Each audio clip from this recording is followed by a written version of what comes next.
ಮಗನೇ. ಯಾ ಏನಿದು? 10 ರೂಪೀಸ್. ಹರಕೆ ಆದ್ರೆ ಉಂಡಿಗಾಕು, ದಕ್ಷಿಣೆ ಆದ್ರೆ ತಟ್ಟೆಗಾಕು. ನನಗೆ ಯಾಕಪ್ಪ ಕೊಡ್ತೀಯ ನೀನು?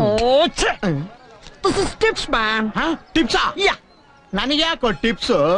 ನಾನೇನ್ ಲಾಡ್ಜ್ ಅಲ್ಲಿ ರೂಮ್ ಬಾಯ ಇಲ್ಲ ಹೋಟ್ಲಲ್ಲಿ ಸಪ್ಲೈಯರ? ಅದಕ್ಕೆ ಯಾಕೆ ಗುರು ಕೋಪ ಮಾಡ್ಕೊಂತೀಯ? ನನ್ಗೊಂದ್ ಸ್ಮಾಲ್ ಹೆಲ್ಪ್ ಮಾಡ್ಬಿಡು. ಸರಿಯಾ 3 ಗಂಟೆಗೆ 4 ಗಂಟೆ ಬರ್ಸ್ಬಿಟ್ರೆ ಸಾಕು, ನನ್ ಪ್ರಾಬ್ಲಮ್ ಎಲ್ಲ ಸಾಲ್ವ್ ಆಗೋಗ್ಬಿಡುತ್ತೆ. 3 ಗಂಟೆ 4 ಗಂಟೆ ಪ್ರಾಬ್ಲಮ್ ನನ್ಗೊಂದು ಅರ್ಥ ಆಗ್ತಿಲ್ವೇ? ಹೇಳ್ತೀನಿ. ನನ್ ಲವರು ಟೈಪ್ ರೈಟಿಂಗ್ ಕ್ಲಾಸ್ ಹೋಗಿದ್ದಾಳೆ. 3 ಗಂಟೆಗೆ ಅವಳು ಕ್ಲಾಸ್ ಬಿಡುತ್ತೆ. ತಾವು ನಾರ್ಮಲ್ ಆಗಿ ಗಂಟೆನ ಬಾರಿಸಿದ್ರೆ ನಾನಿಲ್ಲಿರೋದು ಅವಳು ಗೊತ್ತಾಗಲ್ಲ, ಅವಳು ಬರಲ್ಲ. ಅದಕ್ಕೆ ನೀವು ಸರಿಯಾಗಿ 3 ಗಂಟೆಗೆ 4 ಗಂಟೆ ಬಾರಿಸ್ಬಿಟ್ರೆ ನಾನು ದೇವಸ್ಥಾನದಲ್ಲಿ ಇದ್ದೀನಿ ಅಂತ ಅವಳು ಗೊತ್ತಾಗತ್ತೆ. ಆಗ ಅವಳು ಸರಿಯಾದ ಟೈಮ್ಗೆ ಇಲ್ಲಿಗೆ ಬರ್ತಾಳೆ.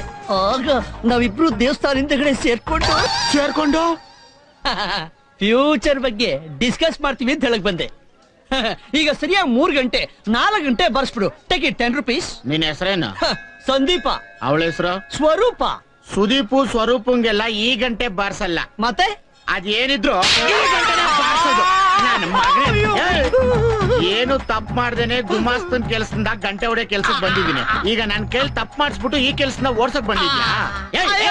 ಎಲ್ರು ಇಮೇಲು ಇಂಟರ್ನೆಟ್ ಅಲ್ಲಿ ಲವ್ ಮಾಡಿದ್ರೆ ನೀನು ಗಂಟೆ, ಅದು ದೇವಸ್ಥಾನದ ಗಂಟೆ.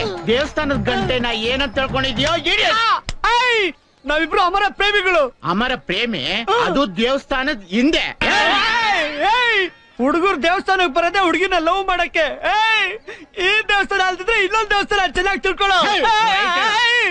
ಇನ್ನೊಂದ್ಸಲಿ ಪ್ರೀತಿ ಪ್ರೇಮ ಅಂತ ಹುಡುಗಿರ್ಗ್ ಲೈನ್ ಹಾಕಕ್ ದೇವಸ್ಥಾನಕ್ ಬರ್ಬೇಕು. ನನ್ನ ಮಕ್ಳ ಒಬ್ಬೊಬ್ಬನಿಗೂ ಕಾಲು ಮುರಿದಾಕ್ಬಿಡ್ತೀನಿ. ಹುಷಾರ್. ರಂಗ ವಿಠಲ.